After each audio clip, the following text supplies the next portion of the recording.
안녕하세요. 친절한 뮤시영대 467회 시작하도록 하겠습니다. 시작하기에 앞서 각자 저희 개인 소개하고 시작하겠습니다. 저는 예금보험공사 서민금융진흥원 하나은행 광주연구원에서 금융교육을 진행하고 있는 JP금융고소의 정승호 소장입니다. 반갑습니다. 예, 반갑습니다. 생활경제교육을 제공하는 복숭아나무의 이봉무입니다. 반갑습니다. 반갑습니다. 지난주는 설 구정 연휴여서 저희 방송을 하지 못했는데, 자, 2주 만에 만납니다. 요즘은 좀 어떻게 지내십니까? 네, 여전히 내일 모레 수업이, 올해 첫 수업이 있고요. 네. 3월 달도 수업이 몇 개 있는데, 아직은 확정되지 않았습니다. 아, 그러시군요. 저도 지금부터 이제 벌써 자유학기제 수업이나 뭐 이런 것들에 대한 일정들 현지가 받고 있어가지고 그런 것들 준비하고 있고, 그 다음에 이제 IT 관련된 AI 관련된 교육에도 조금씩 들어오는 것 같아가지고 그것도 좀 준비를 하고 있는데, 아무튼 뭐 지난 이 겨울이 또 지나고 나면 결국 또 봄이 오고 또 강의 시장도 다시 열리지 않겠느냐라는 생각이 드네요. 아무튼 날씨도 많이 포근해진 가운데 한 주간 금융 이슈들을 좀 정리해 보도록 하겠습니다. 제가 준비한 첫 번째 기사는요. 미국 미국에 있는 대법원에서 상호관세 위법에 대한 후폭풍으로 트럼프가 글로벌 관세 10%를 때리겠다 라고 얘기를 했는데, 가만 보니 갑자기 중국 더 싸게 해주는 거 아닌가라는 생각이 들었는지 글로벌 관세 15%를 올리겠다 라고 얘기를 하면서 일단 어느 정도 시간을 한 5개월 정도를 벌어서 후속 조치를 통해 뭔가 이 관세를 가지고서 본인의 선거 전략에 좀 도움을 받고자 하는 것 같은데, 이것 때문에 결국 불확실성은 계속 커지면서 글로벌 경제적인 부분에서는 좋은 효과는 가져가지는 못하고 있습니다. 그래서 우리나라 정부도 굉장히 많이 복잡하게 움직이고 있는데, 이렇게 되면은 뭐 코스피 좀 떨어지지 않을까 싶었는데, 두 번째 기사 매일경제신문의 2월 23일자 코스피 사상 첫 5,900선 돌파 후 5,840 마감, 코스닥 숨고르기다라는 기사 내용이 떴습니다. 사실 장중한 때 5,900선을 찍으면서 이거 증권의 어널리스트들의 전망치가 벌써 한 7,000까지 보는 게 아니냐라는 얘기까지 나오고 있는데, 이 큰 증시를 현재 그 주식 초보자, 우리나라 국민들이 지금 이거를 계속 사모으고 있어가지고요. 과연 이 현상이 어떻게 계속 갈지, 아니면은 이 현상으로 해서 어느 정도 계속 좀 어느 정도 좀 시장을 아까 얘기한 희망적인 견해처럼 좀 오를지, 이런 것들에 대해서는 계속 지켜봐야 되지 않을까라는 생각이 듭니다. 이거 외에도 사실은 되게 좀 불확실성이 있잖아요. 아까 했던 그 미국의 관세에 대한 부분에서 미국 기업이다라기에는 쿠팡에 대한 부분이라든지, 아니면은 글로벌하게 반도체 경제지 AI 경기가 과연 거품인지에 대한 이런 여러 가지 내용들이 있음에도 불구하고 현재 우리나라의 반도체 시장의 견인율은 굉장히 높아가지고요. 과연 주식 시장으로 부동산 시장에 자금이 들어올지에 대한 내용은 정부에서 계속 하고 있는 방향이라 앞으로는 어느 정도는 계속 가지 않을까라는 생각이 듭니다. 그런데 이게 과연 언제까지 버틸 수 있을지에 대해서는 항상 주의 깊게 좀 관찰해야 될 것 같고요.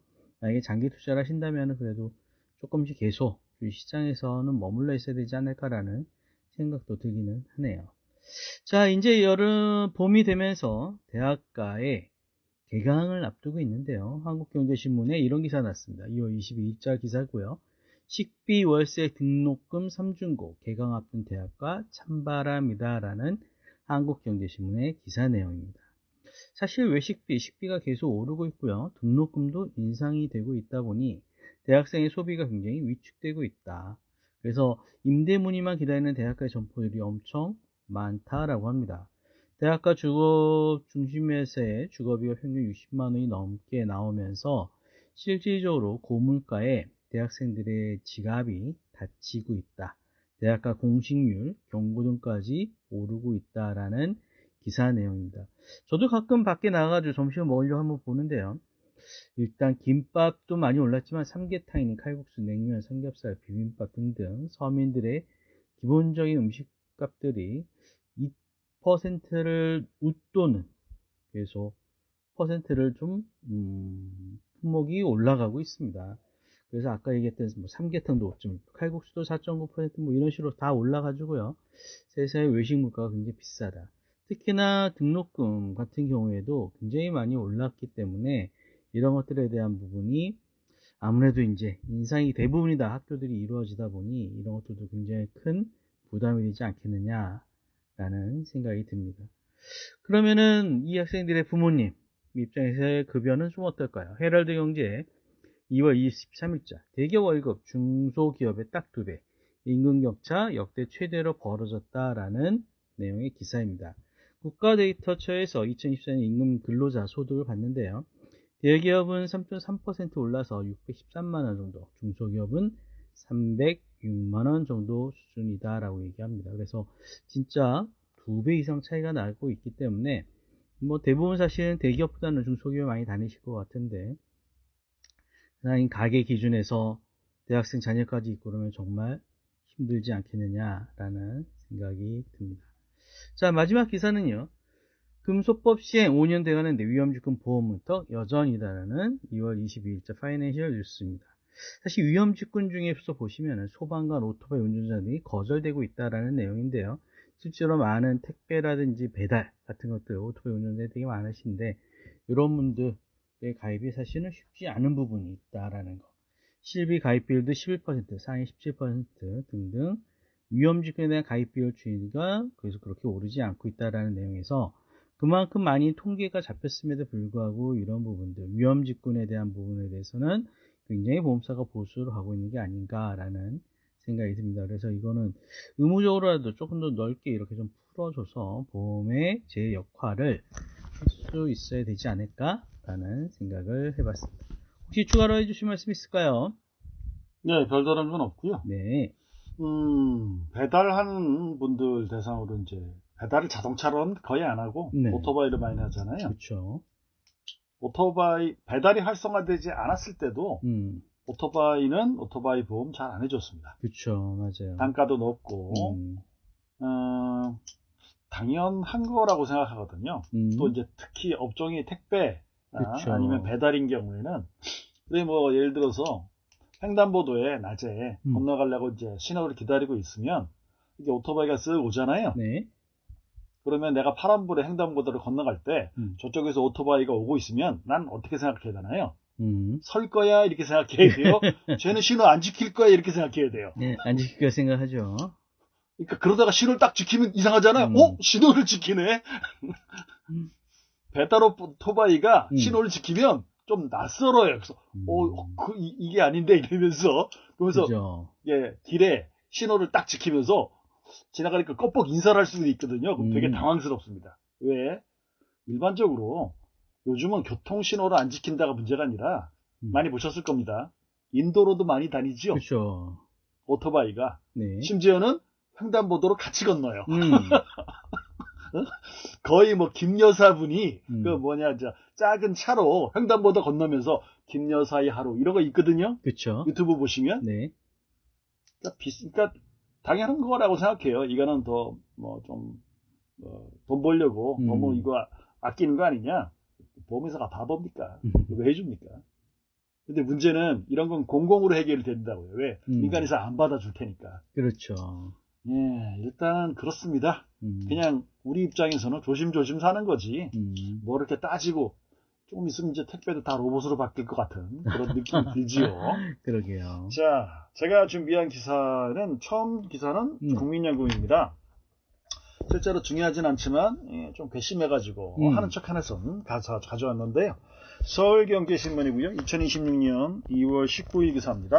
2월 19일 단독 국민연금 의결권 민간에 위임한다. 국민연금 의결권 너무 오래돼가지고 이거 기억 잘 안 나죠? 스튜어드십 코드입니다. 네. 우리가 지금 기억나는 국민연금 의결권은 그거였죠. 제일모직. 이게 지금 적어도 5년 이상 지났기 때문에 회장님은 이제 올해 4월 달에 상속세 다 끝내고 이제 끝납니다. 그 난리가 다 끝납니다. 자, 간단히 보겠습니다. 자금 리림서 펀드 투자 변경 이르면 내년 주총부터 단계 적용 주주권 활성화 증시 부양 호재로 지금 우리 정부 기조가 주식시장에 대해서 조금 더 활기를 주려고 하는 분위기잖아요. 네. 저 일본의 증권회사 중에 1등 증권회사가 있습니다. 혹시 아실까요? 일본의 노무라? 예. 노무라 증권입니다. 네. 오늘 좀 기사 났어요. 8천 간다고. 아하. 그것도 상반기에. 상반기 해봤자 지금 4달밖에 안 남았는데. 그러니까 일본 애들도 조금 뭐라 그럴까요? 예전하고 좀 달라진 것. 옛날엔 무조건 보수적이었는데. 네. 뭐 지금 그렇습니다. 그러다 보니까 국민연금에서 운영하고 있는 특히 국내 주식이요. 네. 맨날 말씀드리잖아요. 돈은 국민 돈인데 의결권을 국민연금 공단에서 마음대로 한다. 지들 마음대로 이런 말씀드렸는데 이거를 민간에 넘기는 게 아니고요. 넘기는 척 한다라는 느낌을 가져왔습니다. 자, 보겠습니다. 예, 국민연금 기금운용본부 있습니다. 여기 그림 나와 있잖아요. 네. 여기가 어딜까요? 국민연금 서울 아닙니다. 전주입니다. 전주. 네. 예, 그래서 맨날 그러죠. 우리 펀드 매니저들은 전주가 너무 힘들어요. 서울에 사무실 내주세요. 라고 하고 있죠. 국민연금의 주주총회 의결권 민간운용사가 행사할 수 있도록 국내 주식운용사에 대한 자금 위탁 방식을 변경한다. 위탁인데요. 이거를 위임으로 가겠다는 겁니다. 무슨 소리입니까? 그것의 권리 의무를 넘기는 거죠. 네. 우리 신탁처럼. 네. 신탁은 바깥에서 보면 소유권이 넘어가는 거라고요. 자, 현재 출자는 자금 1인 방식으로 이루어져 모든 의결권이 국민연금 이름으로 행사되는 만큼. 그러니까 지금 현재로는 주가 누구인 거예요? 국민연금이네요. 국민연금 공단인 겁니다. 근데 이거를 펀드 출자로 바꾼다는 거죠. 그럼 각각의 운용사 명의로 넘어가는 겁니다. 그래서 연금 사유주의 논란도 덜어낼 것으로 연금 사유주의 말이 너무 거창한데요. 그럴듯한데 뜻이 뭡니까? 연금을 국가에서 마음대로 한다는 뜻입니다. 왜냐하면 여기서 사회가 민간이 아니고요. 네. 이게 국가예요.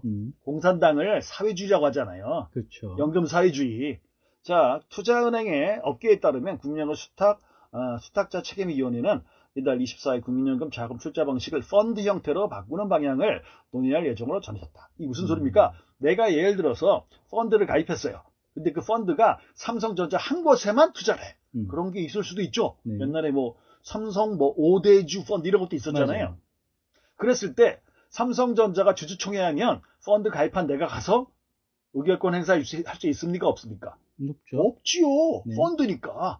당연히 그 펀드를 만든 곳, 운용사죠. 운용사가 의결권을 행사하는 거고, 운용사가 내가 가입한 펀드인데 내 의지와 정반대로 의결권을 행사해요. 그렇죠. 그러면 가입한 펀드 가입자인 내가 거기에 대해서 반발할 수 있습니까? 없습니까? 없죠. 없죠. 난 그냥 가입만 한 건데. 그렇죠. 그렇게 가겠다는 겁니다. 자, 그래서 규정 개정을 해서 전반적으로 내년 정기 주총부터 적용할 것으로 이제 본다고 합니다. 예를 들어서 국민연금으로부터 자산 운영을 위탁받은 운용사라면 이런 의결권 행사까지 니들이 해라라고 하면 운용사가 좋아할까요? 싫어할까요? 좋아하겠죠. 만일 뒷돈 받을 수 있으면 엄청 좋아할 겁니다. 그러니까요. 근데 싫죠. 왜요? 공부해야 되나? 부담을 넘긴 거라고. 예를 들어서 의결권 행사를 잘했으면 잘했다라고 하겠지만 잘 안 했으면 엄청나게 욕을 먹을 수 있겠죠. 누가요? 운용사가. 이거를 국민연금 공단이 누구한테 남긴다고요? 운용사한테 남기려고 하는 겁니다. 자, 보겠습니다. 국민연금의 국내 주식평가액은 지난해 11월, 작년이요 2025년 11월 기준으로 244조 정도이다. 국민연금은 이 중 절반을 직접 운영하고 나머지는 이제 위탁 운용사의 자금을 맡긴 방식으로 기금을 운영한다. 반반이라는 거죠. 위탁 형태는 투자 1인 방식, 지금은 1인 방식인데 이제는 뭐로 간다고요? 펀드로 간다고요. 그러면 장단점이 있을까요? 있지요. 예를 들어서 지금은 1인 방식입니다. 그럼 1인 계약을 합니다. 거기에는 스케줄이 정해져 있습니다. 언제부터 언제까지 맡기고요. 예상 수익률은 얼마고요. 뭐 이런 계약을 하겠죠. 근데 펀드 방식으로 하면 어떻게 달라질 수 있을까요? 1인 방식보다 돈을 빼는 게 쉬워질까요? 어려워질까요? 어려워지겠죠. 펀드 방식이? 그러면 지금 증권사의 본인이 1인 계약으로 네. 증권사 계약하는 거하고 펀드 가입하는 거하고 어떤 게 환매가 쉬워요? 펀드가? 펀드죠, 당연히. 지금 그걸 보는 겁니다. 물론 계약은 되게 크겠지만요. 투자자의 성향에 맞게 운용사가 투자자의 자금만 운영하는 구조다. 근데 투자 1인 방식으로 운영되기 때문에 의결권은 전부 다 국민연금이 귀속했고 지금까지 그래서 문제가 있었다는 거지요. 예를 들어서 지금 대통령이 간담회 나와서 우리나라 주식시장 이것 때문에 좀 그렇지 않습니까? 라고 얘기했던 게 3가지 정도 되거든요. 네. 그 중에 하나가 분리상장이 있죠. 분리상장. 네. 알짜 회사. 그렇죠. 분리상장 하는데 주주 입장에서는 이 찬성해야 됩니까? 반대해야 됩니까? 반대해야죠. 벌써 반대해야 되지. 알짜를 빼내간다는데. 근데 이걸 지금 국민연금도 우리나라 대기업은 다 들고 있어요. 국민연금이. 지금까지 지금 찬성해줬다는 거예요? 반대해줬다는 거예요? 다 찬성이겠지. 지금까지 제대로 한 적이 한 번도 없거든요. 그러면 뭡니까? 주주는 내 주식이 가치가 떨어지는 걸 눈으로 볼 수밖에 없죠. 근데 그거를 누구한테 넘긴다? 운영사한테 넘긴다고 합니다. 연금 사회주의 논란 끝내고 상장사 체질 개선 속도도 올리겠다라고 합니다. 아래쪽으로 쭉 내려가서 국민연금이 예전에 삼성물산과 제이모직 합병 이거 이제 나오잖아요. 네. 그렇죠. 2015년 벌써 10년 됐어요. 그래서 5년 싸우다가 그러고 나선 이제 결정 나가지고 상속세를 내기 시작한 게 이제 5년 합쳐서 올해가 10년째거든요. 삼성물산과 제이모직 합병의 찬성처를 던진 것이 대표적인 사례다. 좋은 사례라는 거예요? 나쁜 사례라는 거예요? 나쁜 사례죠. 국민돈 가지고 아주 나쁜 사례를 만들어낸 거죠. 그때 견뎠기 때문에 지금 어때요? 삼성전자 날아가고 있지요. 그래서 지금 어떤 투자에 관한 사이트도 똑같이 얘기합니다. 삼성전자 지금 사지 마세요. 왜요? 이미 늦었어요. 이미 늦었어요. 자, 국민연금은 연금 재정에 막대한 손해를 무릅쓰고 합병에 찬성했다. 연금 재정에 막대한 손해는 국가 손해입니까? 아니면 국민 손해입니까? 국민 손해지요. 이건 뭐라고요? 이건 소송 걸어야 돼요. 무슨 소송이요? 자기가 할 일을 제대로 못했잖아요. 재판 과정에서 국민연금이 연금 가입자인 국민에 대한 결정을 내리지 않고 투자 대상자이자 감시 대상이 기업의 이익을 위해서 움직였다. 누가 봐도 그런 거죠. 자, 국민연금 이 사건으로 6,700억 규모의 재정상 손해를 입은 것으로 알렸다. 국민연금 손해봤는데 누가 책임진 사람이 한 사람이 있습니까? 없습니까? 없지요. 근데 작년에 어때요? 미국 투자했는데 200조 벌었다며. 200조 벌었으면 그거 투자한 펀드 매니저들은 실적수당 가져갔을까요? 안 가져갔을까요? 가져갔겠죠. 이상하죠? 왜? 잘못하면 책임 안 지고 잘 되면 가져가고 이런 거라는 거죠. 자, 국민연금 스튜어드십 코드가 본격적으로 지금 적용되면서 국민연금이 기업 경영에 참여하는 사례가 드러났다. 하지만 지금까지 결정적인 사례는 물산 이후로는 없습니다. 결정적인 사례는요. 그래서 대안으로 거론되는 게 이렇게 하는 거. 이렇게 하는 게 뜻이 뭐예요? 자기가 지금 행사해야 되는 이걸 어떻게 해요? 민간에 넘겨버리는 거로 하겠다고 합니다. 일단은 지금은 좀 봐야 됩니다. 왜요? 자산운용사가 건전하게 잘 운영하면 잘 갈 거고요. 그렇지 않으면 예를 들어서 이런 거는 있으면 안 되겠지만 이런 거는 생각해 볼 수 있지 않을까요? 자, 스튜어드십 코드를 의결권을 전부 다 자산운용사에 넘겼는데 자산운용사가 어떤 이벤트가 발생해서 자기 나름대로 공정하게 의결권을 행사하려고 했더니 국민연금공단에서 전화 오는 거죠. 잘 좀 결정해 주세요라고 하면서 전화 오면 안 됩니다. 마치 펀드를 삼성전자의 회장님이 삼성전자의 자산이 있는 펀드에 가입했어요. 그리고 나선 이 펀드가 운영되는데 이 회장님이 이 펀드 매니저한테 전화해서 이렇게 운영하는 게 좀 좋지 않겠습니까? 이렇게 얘기하면 됩니까? 안 됩니까? 안 된다고. 제도의 문제인 것 같진 않아요. 그래서 마지막에 이렇게 나와 있습니다. 이로 인해 시장의 반발도 줄어들 것으로 전망된다. 아닙니다. 시장에서는 이거 모릅니다. 실질적으로 가장 영향이 있는 것은 자산운용사가 해야 될 일이 늘어난 겁니다. 하지만 펀드이기 때문에 신경 쓸 수밖에 없어요. 왜요? 잘못하면 국민연금공단이 돈 넣었던 거 빼갈 수 있거든. 왜? 펀드를 한두 개를 운영 안 할 거거든요. 대부분 다 굉장히 많은 숫자로 운영할 예정이기 때문에 자산운용사의 경쟁은 더욱 심해질 것 같다라는 말씀을 드리도록 하겠습니다. 결론은 보통 사람은 상관없습니다. 하지만 어떻게 의결권이 행사되는지 이벤트가 나오면 다시 말씀드리겠습니다. 자, 두 번째 기사입니다. 뉴스원 이렇게 되어 있고요. E라고 써놨는데 이건 E 대통령인 것 같고요. 1년마다 관행적 연장 제동. 사실 저번 주 기사 중에 이게 핵심이었어요. 임대사업자 대출 LTV도 손대나. 예를 들어서 우리 동네에 할아버지가 계신데 이 할아버지가 빌라 부자야. 5채를 갖고 있어. 근데 이 할아버지가 임대 수입으로 짭짤한데 세금을 안 내네. 그런 분이 있을까요? 없을까요? 있죠. 많다고 무슨 소리입니까? 임대 수입이 있지만 세금 안 내는 그냥 뭐예요? 자체적인 비과세죠. 왜 신고 안 하니까. 이런 분들이 많다 뭐요. 근데 이분들이 어떻게 5채를 샀냐? 예, 대출로 샀죠. 근데 이 대출이 원금과 이자를 같이 갚아야 되는데 대부분 어떻게 한다고요? 원금 이자만 내거나 아니면 이자를 내고 원금 조금씩 갚으면서 어때요? 1년마다 갱신해 줬다는 거죠. 근데 이게 개인적인 대출하심보다 엄청나게 유리했다는 겁니다. 자, 보니까 이상한 말이 있습니다. 2026년 2월 20일이고요. 작은 제목이 이렇게 되어 있습니다. RTI 좀 이따 말씀드릴까요? 검토하나? 그러니까 지금까지는 RTI 검사 안 했다는 거죠.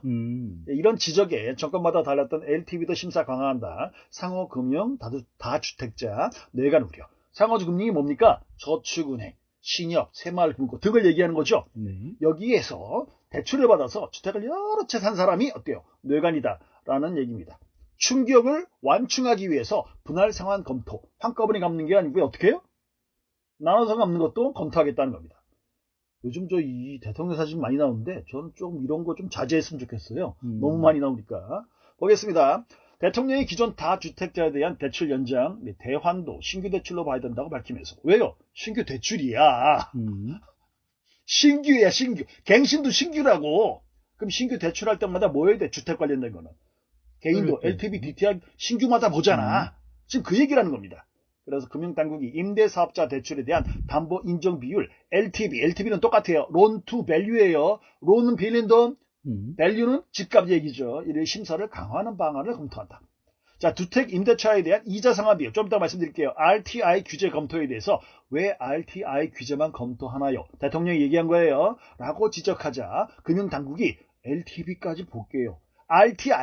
RTI는요 수입입니다. 자, 요거는 보내드리지 못해서 그냥 말씀으로 드릴게요. RTI는요, 임대사업자한테만 씁니다. 여기서 R은요, 렌트입니다. 렌트가 뭐죠? 임대소득. 네. T는 to, 비교했다고요. I는 인컴입니다. 인컴. 자, 이게 연간 임대소득을 이자 비용으로, 인컴이 아니겠네요. 인터레스트겠네요. 연간 이자 비용으로 나눈 거예요. 예를 들어서, 자, 월세를 100만원 받으면 1년에 1200만원 월세인데, 근데 내가 대출 받고 이자를 500만원 내면 1200만원 나누기 내가 대출이자 500만원. 그럼 RTI가 2.4입니다. 그러니까 이 숫자가 크면 클수록 수익성이 좋은 거고요. 그리고 낮으면 낮을수록 수익성이 낮은 겁니다. 그러니까 최소한 얼마는 넘어야 돼요? 1은 넘어야지. 1이 안 넘으면 손해보는 겁니다. 이걸 보겠다는 겁니다. 근데 이거는요, RTI는 집값을 안 봐, 여기다가. 집값을 환산하는 부분은 있지만요. 자, 우리는, 저도 임대사업자가 아니니까 이거를 잘 모르는 게 당연하죠. 그렇죠. 임대사업자만 중요하니까요. 근데 이거를 보겠다는 겁니다. 마치 뭐처럼 개인 이 주택담보대출을 보는 것처럼. 자, 이거를 적용하면 우리나라의 다주택자 중에서 전 잘 모르죠. 통계를 다 보지 못하니까요. 적어도 7, 80%는 전액 상환해야 됩니다. 분할 상환 아니고요. 한꺼번에 다 갚아야 돼요. 기한 이익의 상실이에요. 왜? 당신이 자격이 없는데 계속 대출을 유지하고 계시거든요. 그렇기 때문에 조건이 안 맞아요. 그러니까 다음 달까지 다 갚으세요. 기한 이익 상실 대상이라고. 그래서 아까 위에 나왔잖아요. 충격을 낮추기 위해서 한꺼번에 갚지 말고 나눠서 갚아라. 말씀드렸습니다. 우리나라의 다주택자 중에서 90%는 어때요? 보증금도 물어줄 돈이 지금 당장 없다죠. 근데 보증금 줄 돈도 없는 집주인이 대출 상환 한꺼번에 할 수 있겠습니까? 어렵죠. 지금 그거 얘기하는 겁니다. 그럼 결국 어떻게 해야 돼요? 몇 개 팔아야겠지. 결론이. 자, 이 정도로 가겠습니다. 왜냐하면 저희 들으신 분 중에 임대사업자가 많지 않으실 거니까요. 자, 시간상 이게 마지막이 될 것 같습니다. 매일경제신문이고요. 매일경제신문이고 2026년 2월 22일 어제 기사입니다. 이것도 저희 녹음에서 제가 말씀드린 적이 있습니다. 기업 대상으로 대출 많이 해줘라 라고 했지만 우리나라에서는 머리 아프니까 그걸 왜 하냐? 주택담보대출만 해주더라도 돈 펑펑 버는데 그러면 기업 대상으로 이 기업이 잘 나갈지 안 나갈지 요거를 판단하는 기술이 많이 떨어진다. 은행 직원이 그거를 볼 만큼 능력이 없어서가 아니라 지금까지 안 했기 때문에 은행에서는 이 능력이 좀 모자란다 라는 말씀 드렸는데요. 거기에 관련된 내용입니다. 제목이 돈 빌려줄 기업 못 찾겠네. 은행들 골머리. 국가에서는 하래. 근데 조건 따져보니까 이 조건에 맞춰서 대출이 나갈 이런 지금 기업을 찾기가 어렵다는 겁니다. 자, 작은 제목이 정부 생산적 금융 압박 불구, 성장성 갖춘 벤처 찾기 난항, 대기업은 회사채 발행 선호. 좀 이따 설명드릴게요. 가업 승계 등 틈새 공략 강화. 가업 승계 등 틈새 공략 강화 관련돼 가지고 최근에 주목받았던 사업이 있습니다. 뭘까요? AI? 대형 빵집. 뭐 빵집. 그렇죠. 대형 빵집. 그렇죠. 자, 이 가업 승계 얘기는 지나가고요. 보니까 4대 은행 중소기업 대출 연체율입니다. 그랬더니 2023년 4분기에 0.31이었는데 2025년 4분기에는 0.45가 됐어요. 0.31에서 0.45면 그럼 0점대인데 이게 문제가 됩니까? 된다고. 왜냐하면 위에 보시면 뭐라고 돼 있어요? 4대 은행. 시중은행 제일 큰 거 4개예요. 네. 시중은행 제일 큰 거 4개 평균적인 연체율이 0.3 이하입니다. 근데 중소기업은 그보다 높다는 뜻이죠. 알았죠? 보겠습니다. 금융지주 기업이 이런 전략을 쓰고 있대요. 스타트업을 육성한다. 누가? 은행이 금융지주 그룹이 그 다음에 가업 승계를 지원한다. 그리고 현장 영업을 강화한다. 라고 되어 있습니다. 자, 금융지주에서 기업 대출 확대 방안을 두고 머리를 싸매고 있다. 왜? 대출을 해주고 싶은데 대출을 받아갈 만한 기업이 별로 없네 이겁니다. 생산자 금융 확대를 독려 좀 해라 라고 했지만 불경기율이 이래서 대출 심사를 통과하는 우량 기업은 손에 꼽기 때문이다. 그래서 고육지책으로 우량 기업은 빼고 스타트업이나 가업 승계하는 사람은 좀 없겠니? 이거를 찾아보고 있는데도 잘 안 되고 있다. 그래서 고액 확보 전략을 치거나 정책금융기관의 보증을 확대하는 식으로 대처하고 있다고 합니다. 정책금융이요. 정책금은 뜻이 뭡니까? 발굴을 누가 하는 거예요? 은행이 아닌 게 아니라 이 보증기관에서 보증서를 뗀 사람. 지금 보증서 발급받은 분 중에 우리한테 소개해줄 분들은 없나요? 이런 식으로 영업이 이루어지고 있다는 것입니다. 그래서 22일 KB국민 신한하나우리 4대 시중은행 맞는 얘기죠. 신용보증기금, 기술보증기금 등 정책금융기관에 기업 보증 용도로 출연한 금액은 상반기에 1149억 원에서 하반기에 1611억 원으로 증가했다. 굉장히 큰 것 같잖아요. 은행 입장에서 1000억 원, 2천 원이 돈이겠습니까? 그죠. 지금 현재는 거의 하려고 하는데 너무 받아갈 사람이 없어. 그러니까 지금은 어떤 사람들, 어떤 업종이 화랑일까요? 기업 대출 중개하는 사람들이 엄청 화랑이죠. 돌아다니면서 뭐라고 할까요? 아니 사장님 지금 국가에서 돈 주려고 난리인데 왜 이걸 안 하세요? 라고 소개하는 분들이 꽤 많을 겁니다. 왜요? 찾기 어렵거든요. 자, 그렇다면 유망 중소기업을 진짜로 가서 기술력이 얼마나 좋은지 은행 직원이 가가지고 사진 찍고 동영상 찍을까요? 아니죠. 어떻게 판단할까요? 서류 보고. 결론은 뭡니까? 서류를 예쁘게 꾸미면 받아갈 수 있는 돈이 되겠습니다. 자, 대기업 얘기. 요것만 하고 마치면 되겠네요. 대기업은 돈을 많이 빌려갈 수 있지만 기업에서는 돈 안 빌려가려고 그래요. 왜요? 대기업에서는요. 은행에서 대출 받고 대출 이자를 내는 것보다는 차라리 뭐가 낫다? 회사 채권을 발행하는 게 낫다. 왜요? 회사 채권을 채권입니다. 차용증이죠. 돈 빌렸으면 원금도 물어줘야 되지만 중간중간에 뭘 줘야 돼요? 이자를 줘야 되죠. 결국은 대출받고 은행에다가 대출이자 주는 것보다 회사채를 발행하고 회사채에 해당하는 이자를 물어주는 게 훨씬 싸다. 그렇기 때문에 은행 대출 이용 안 한다라는 뜻입니다. 맨 마지막만 보겠습니다. 자, 중소기업체가 밀집한 산업단지에서는 현장 영업을 강화하는 움직임도 관측된다. 이게 뭘까요? 떴다방 차리는 거죠. 떴다방이요. 떴다방. 은행에서 떴다방 만드는 거예요. 자, KB국민은행은 중소기업 소상공인 금융 전담하는 땡땡땡 지점장을 올해 15명에서 30명으로 늘리고 인천 부평구나 경기 안산시 다 공단이죠. 산단이 집중된 것을 위주로 추가 배치했습니다. 우리은행도 기업금융 전담 조직인 비즈프라임센터를 전국 산단 지역을 중심으로 배치해서 공격적인 영업이 나서고 있다. 실제로 나가보면 은행에서 가끔 나오지만 항상 이쪽에서 제일 힘을 쓰는 은행은 따로 있습니다. 뭘까요? 기업은행입니다. 네. 어디나 산다는 기업은행이 왕입니다. 자, 그래서 저도 만일 여기 이제 녹음 들으신 분 중에서 중소기업을 운영하고 계신 분이나 아니면 중소기업에서 자금을 담당하고 계신 분들이라면 은행에서 이런 걸 하고 있으니까 올 때까지 기다리지 마시고요.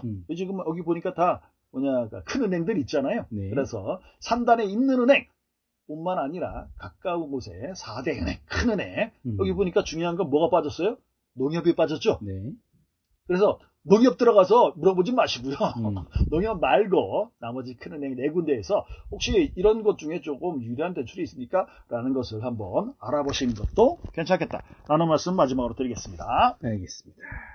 사실 뭐 돈을 빌려서 제대로 된 사업에 투자를 하면 좋은데 그 돈이 아무래도 뭐 증시든 부동산이든 이런 비생산적인 방법으로 가고 있어가지고 좀 걱정이긴 한데, 아무튼 이제는 봄도 오고 뭔가 좀 많이 풀리면서 경제적으로도 좀 안전을 좀 찾아갔으면 좋겠다라는 생각이 많이 드는 2월달인 것 같습니다. 아무튼 2월도 조만간 저물어 가고 이제 3월이 또 밝아올 텐데, 그때 또 새만찬 시작으로 3월을 맞이할 수 있었으면 좋겠습니다. 오늘도 함께 해주셔서 감사합니다. 수고하셨습니다. 예, 감사합니다.